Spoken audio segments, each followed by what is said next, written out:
Vazelli, Folha de Rosto. Uma definição típica de literatura é que ela é a arte de criar textos. Não fala nada sobre desenhos. Por outro lado, o Prêmio Jabuti, que é o mais tradicional do país, agora vai premiar a publicação de história em quadrinhos. Daí eu pergunto, quadrinhos é literatura ou é outra arte? Quadrinho pode ser uma espécie de literatura. Nós vivemos no século XXI, ao que me conste, né? Então, alguns se recusam a entrar no século XXI. Mas vamos dizer assim, dentro da circunstância que a gente vive, cultural, o acúmulo, o aporte de linguagem que a gente já teve, depois de tudo que foi experimentado no século XX, a importância que o quadrinho vai ter durante o século XX como narrativa, ele tem elementos, sim. Eu acho que é um pouco essa questão, assim, dá pano para manga para intelectual discutir e debater? Dá, mas eu acho que de um sentido assim hegemônico, de maioria, de pensamento, você tem que reconhecer que o quadrinho é uma linguagem que trabalha com texto também. Então, eu estou entre esses que considerariam, sim, o quadrinho uma forma de narrativa literária, ou se tiver outro nome, mas muito próxima da literária. Quando te perguntaram a primeira vez assim, quadrinhos é literatura, o que você respondeu? Você lembra? Olha, eu devo ter dito um palavrão, alguma coisa, porque na verdade o quadrinista, ele não dá muita bola, ou não dava muita bola para essas questões. Eu acho que com o tempo, acho que até o amadurecimento, a gente tem que começar a defender a linguagem e tal. Existe um lado muito anárquico no quadrinho, né? Então, assim, no primeiro momento, acho que a gente não entendeu. Tá perguntando por quê? Quadrinho é bom de fazer, né?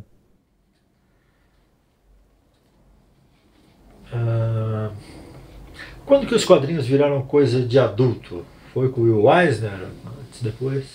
Boa questão. O Will Eisner, eu acho que no Brasil ele é um divisor de águas. No Brasil, a visita dele lá nos anos 80, que ele vem a São Paulo, foi um marco. Ele se impressionou com São Paulo. Nunca vou esquecer que ele fez um negócio, ficou impressionado com a gente passar o sinal vermelho por conta da segurança, fez um desenho sobre isso.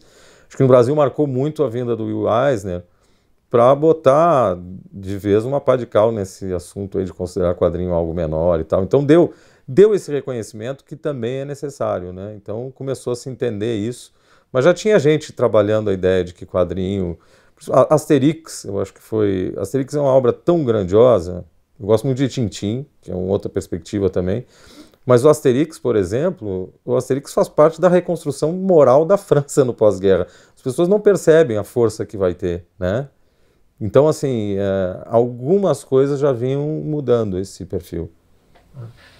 No Brasil, quando que começou a literatura, quadrinhos adultos?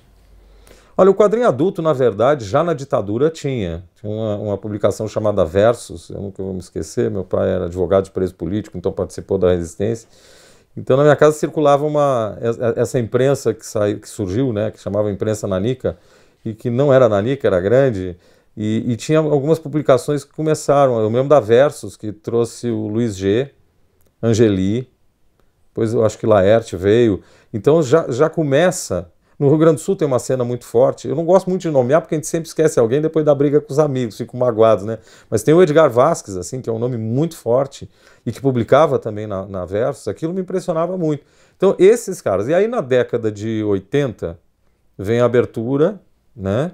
E aí tem um papel fundamental aqui em São Paulo, Glauco, Laerte, Angeli, o Gonzalez, numa outra escala. Não vou citar, mas esses são fundamentais, que eles vão chutar o balde e eles vão ter um papel que até hoje a gente deve reconhecer na remoção do entulho, o famoso entulho autoritário, o pior dos lixos, porque mesmo se dizendo nós não queremos fazer militância, até um caráter meio anárquico, o que eles fizeram foi a coisa mais importante. Eu acho que a gente devia reverenciar mais essas pessoas, porque eles removeram anos e anos de ditadura dentro da casa das pessoas, no jeito de olhar, no jeito de conversar, botando palavrão, tirando do baú, né, as coisas escondidas. Então aí, nos anos 80, eu acho que se afirma mesmo, eu acho que se afirma mundialmente. Né? Além do Eisner, tem grandes autores lá, o Hugo Pratt, o Moebius, né? Tem várias frentes, o quadrinho francês. Aí não tem mais para ninguém. O quadrinho vem com uma força e vai influenciar o cinema, inclusive. Né? O quadrinho evoluiu muito de linguagem, né? Tanto de tamanho, de história, que era pequenina, depois tem histórias gigantescas, como de jeito. Qual que é a tendência hoje? O que está acontecendo?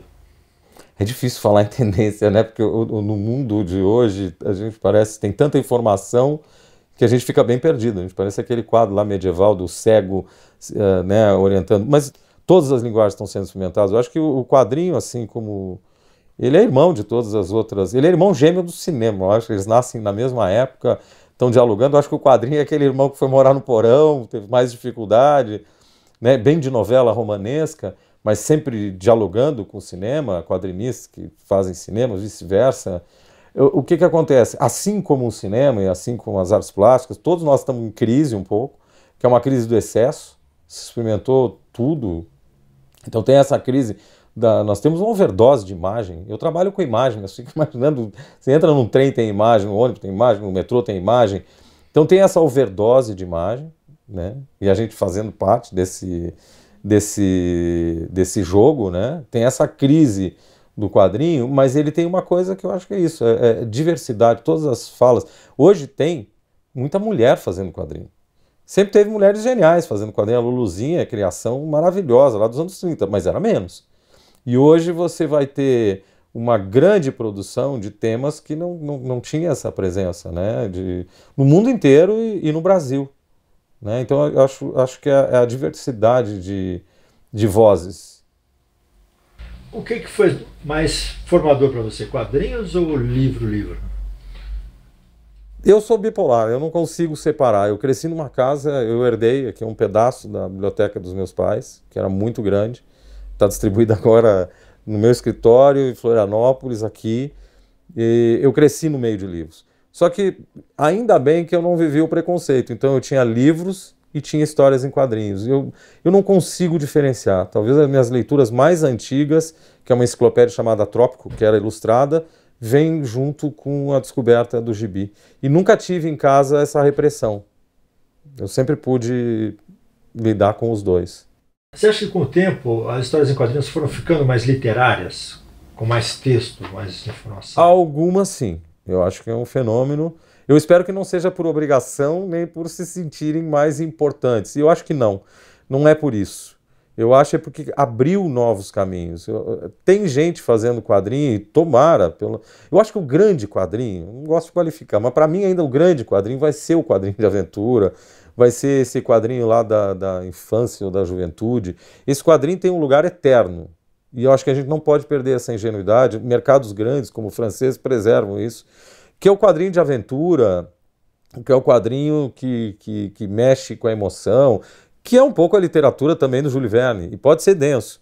Agora, é isso, foi sofisticando a linguagem e criou um nicho, que se for tomado por um sentido assim denso, eu vou achar ruim. Mas não é. É mais fácil ler história em quadrinhos do que um livro só de texto? Não poderia responder isso não saindo de mim, né? Não sei como é que é para os outros, eu não sei como é que está a ler hoje em dia, não importa a plataforma, vamos chamar de plataforma. Eu trabalho com imagem, mas eu dou o tiro no próprio pé, eu acho que tem um excesso de imagem, a nossa sociedade caminha assim para uma hegemonia da imagem. Tudo que é excesso é ruim, as coisas que eu mais gosto em excesso podem inclusive matar. Então assim, acho um perigo essa overdose de uma civilização de imagem. Você visita as casas, você vai ver que a coisa principal é uma tela plana na sala. Minha casa é uma exceção. Né? Então, assim, essa overdose leva a talvez uma dificuldade de leitura. Eu dou aula também, eu não vou generalizar, mas pode haver. Agora, vamos voltar. Quem lê? Não sei.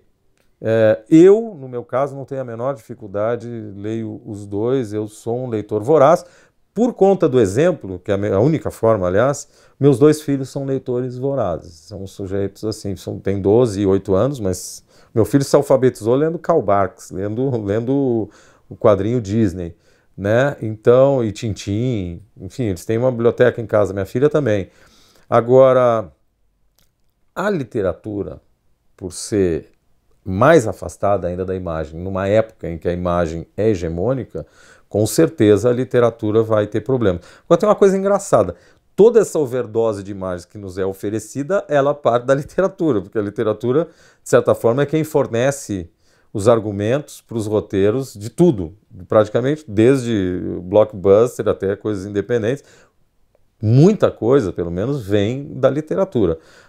Se você pensar em termos assim, das pessoas, dos jovens, né, aí sim, talvez o texto hoje ele seja só o texto, generalizando, ele tenha problemas. E isso é ruim.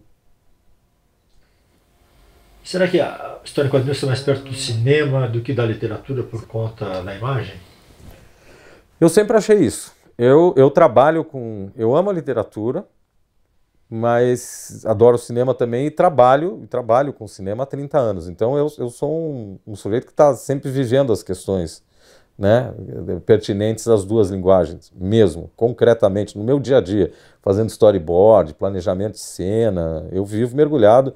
E aí você vai ver que são gêmeos. Eu gosto da imagem dos gêmeos, vão nascer lá em 1890, no final do século XIX, vão trabalhar com o mesmo público, vão atender aquelas enormes massas ignorantes, nascem com a gloriosa missão de entretenimento de massas ignorantes, eu acho isso lindo.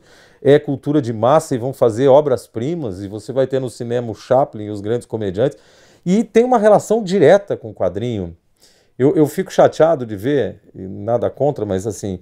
O quadrinho dos anos 30 do herói vai ser tão hegemônico e tão forte que ele vai apagar, para mim, um quadrinho que é o quadrinho dos anos 10 nos Estados Unidos, que é o melhor quadrinho para mim que já existiu e que formalmente vai especular, é muito superior do ponto de vista formal, ninguém superou ainda aqueles caras, o Winsor McCay, que aliás é pioneiro do cinema de animação e é o cara que vai fazer desenhos magníficos.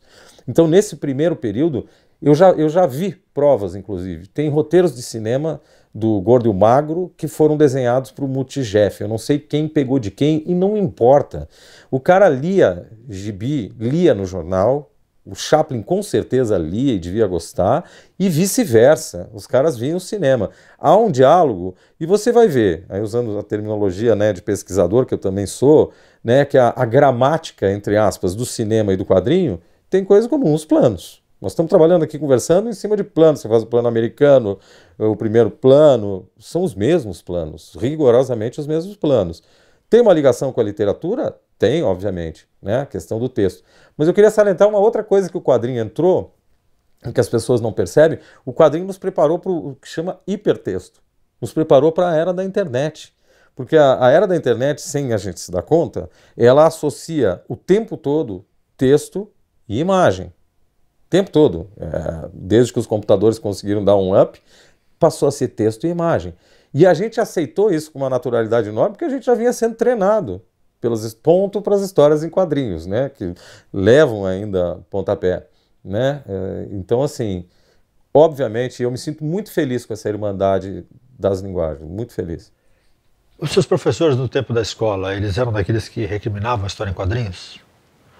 Eu estudei em plena ditadura militar, então assim, eu fui recriminado pelo desenho. Eu fui expulso de uma aula de desenho porque eu estava desenhando. Isso é um espetáculo, eu diria tragicômico, hoje é engraçado, mas é trágico. Porque a aula de desenho tinha sido transformada pelo currículo em aula de geometria, em desenho geométrico.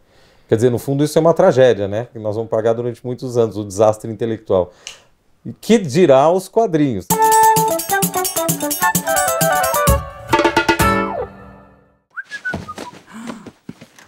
Valêncio Xavier nasceu em São Paulo em 1933, mas viveu em Curitiba a partir da década de 50. Ele foi escritor, jornalista, historiador de cinema, fotógrafo, cenógrafo, artista gráfico, produtor, roteirista e cineasta.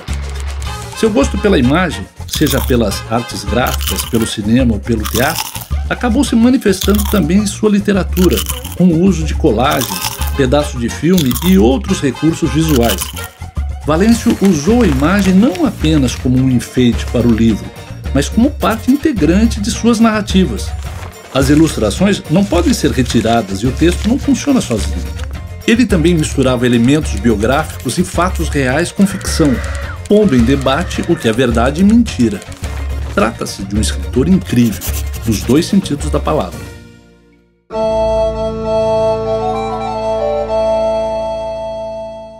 Cumbi é o terceiro livro de histórias em quadrinhos do paulistano Marcelo de Salete.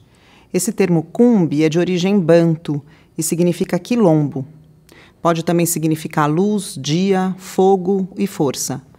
Nesse livro são narradas 4 histórias: Calunga, Malungo, Sumidouro e Cumbe. O que essas histórias têm em comum é que todas elas se passam no período da escravidão colonial no país.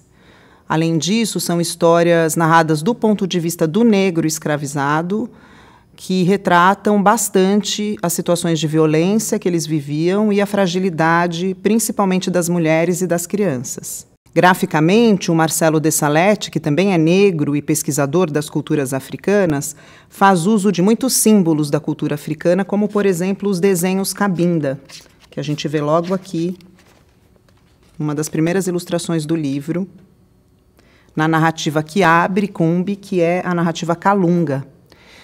Calunga é um termo também de origem banto, que significa imensidão. Nessa narrativa, ele faz referência especialmente ao mar.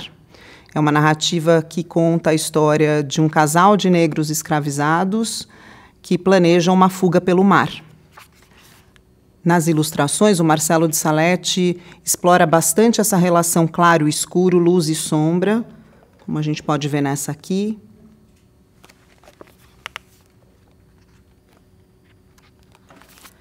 Ou nessa aqui, da narrativa Sumidouro, assim como esse recurso do zoom. O livro foi traduzido na França e na Alemanha e foi adotado em Portugal pelo Plano Nacional de Leitura, o que revela um bom momento dos quadrinhos no país.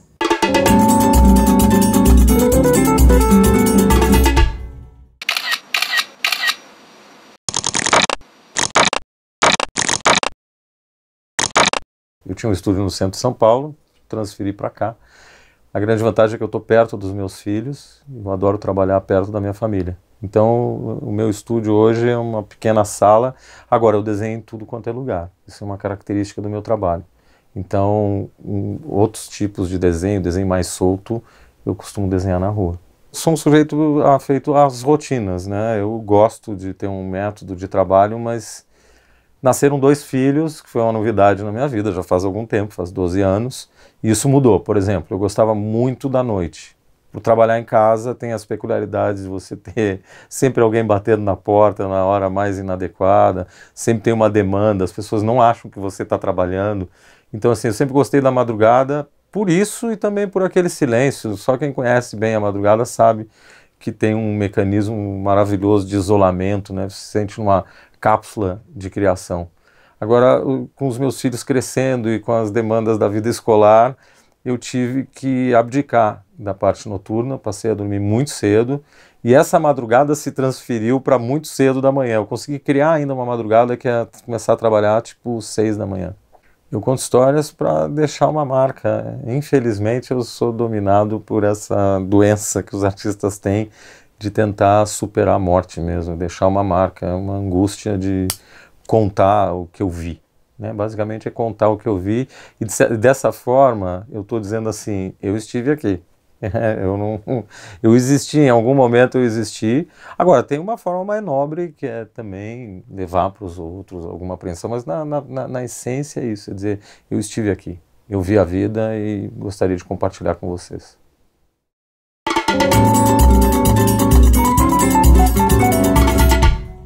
Oi gente, eu sou o Vidal Carvalho do canal Ratos Letrados e tô aqui hoje para falar, claro, de quadrinhos. E a obra que eu vou recomendar para vocês aqui hoje se chama Day Tripper e é escrita e desenhada pelos irmãos Fábio Moon e Gabriel Bá. Essa graphic novel aqui já ganhou vários prêmios lá fora, inclusive o prêmio Eisner de melhor minissérie quando foi lançada. E o que é o prêmio Eisner? É mais ou menos o Oscar dos quadrinhos. A gente acaba conhecendo aqui a história do Brás de Oliva Domingos, um sujeito que trabalha num jornal e escreve obituários. Obituários é aquele trechinho do jornal que menciona que uma pessoa veio a óbito, que a pessoa faleceu. E ele escreve esses obituários de forma muito bonita, muito poética, tanto é que os amigos dele sempre elogiam, falam, nossa, como você consegue falar da morte de forma tão bonita. Mas o verdadeiro sonho do Brás é ser um escritor de verdade, ser um romancista. Mas se ele tem tanto talento, por que ele ainda não escreveu nenhum romance? Aí que começa o grande dilema, porque o pai do Brás já é um grande escritor, reconhecido mundialmente. Então o filho, é lógico, fica com receio. Será que eu vou conseguir cumprir as expectativas de todo mundo? Será que eu vou fazer sucesso só por causa do nome do meu pai? Ou será que eles vão ficar me comparando? E o interessante da história é que ela é narrada de uma forma que lembra bastante crônicas, em que cada capítulo a gente vê um momento importante da vida do Brás, sempre com saltos temporais. Então a gente vai ver ele na fase adulta já, a idade mais madura, depois vai dar um salto na infância dele, vai ver como ele era, depois dá outro salto já para a parte mais velha, onde ele está bem idoso,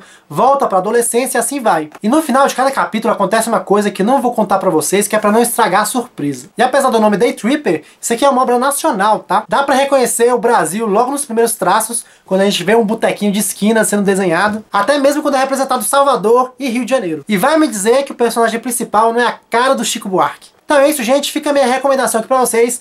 Day Tripper, pra quem quer começar a ler quadrinhos agora, ou pra quem já lê há bastante tempo, que é algo diferente, garanto que depois de você ler, terminada a leitura, você vai ficar refletindo e pensando, será que as decisões que eu tomei na minha vida foram as melhores? Então é isso, forte abraço!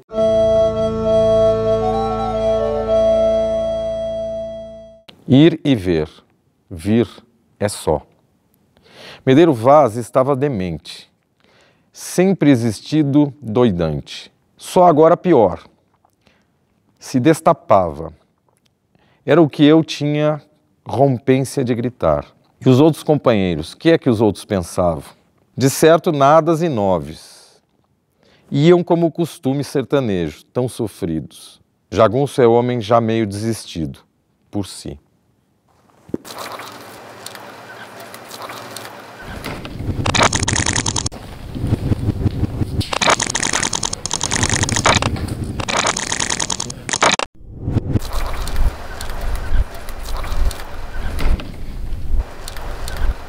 Em primeiro lugar, em tese eu vou dizer, era para não fazer, mas também é um desafio, e aí está o demo da história, que ele tem essa coisa na história, o Grande Sertão. Ele dizia, aceita o desafio, vem, vamos atravessar o sertão, vamos ser é covarde, um artista tem que estar pronto sempre para o que é incômodo, então aí eu aceitei. Eu passei a estudar o livro, é um dos maiores romances já escrito, ele é muito próximo da estrutura do Don Quixote, que é uma história dentro da história, dentro da história, tem várias histórias dentro. Esse percurso do personagem que faz uma trajetória no espaço e no tempo e ao mesmo tempo vai acoplando histórias. E o que eu tive que fazer? Eu tive que limar. Primeira coisa, você tem que tirar todas as histórias dentro da história. É um processo muito difícil.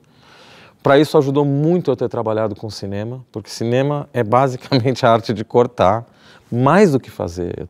Isso é uma coisa interessante do cinema, né? Você tem um limite de tempo e no quadrinho você tem um limite de página. Isso me ajudou muito na hora de elaborar.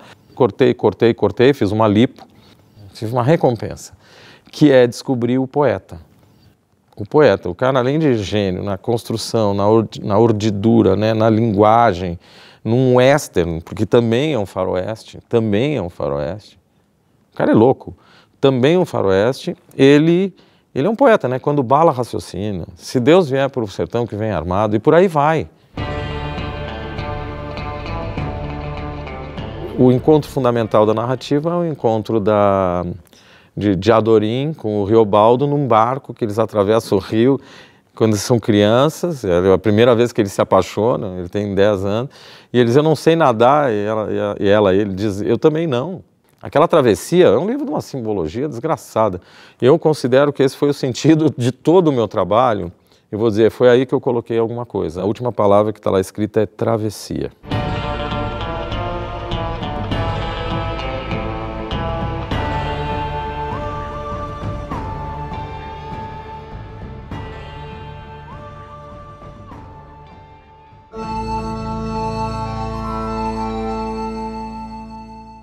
O Eternauta, para mim, é uma obra fundamental de quadrinho. É fruto de uma tragédia. O Héctor Oesterheld, o autor, é um dos desaparecidos da ditadura argentina, junto com as 4 filhas. Mas o que sobressai disso é uma obra maravilhosa, um marco no quadrinho argentino, um marco no quadrinho mundial. É um livro de aventura, uma história de aventura concebida em 1957, que depois teve uma nova edição, e que para mim marca e resume tudo que uma história em quadrinho pode ter. Ela é densa, o suficiente para antecipar, inclusive, de forma trágica, o destino do autor. É uma história que conta uma invasão de extraterrestres, mas é um pretexto para contar formas de opressão, tortura, desaparecimento.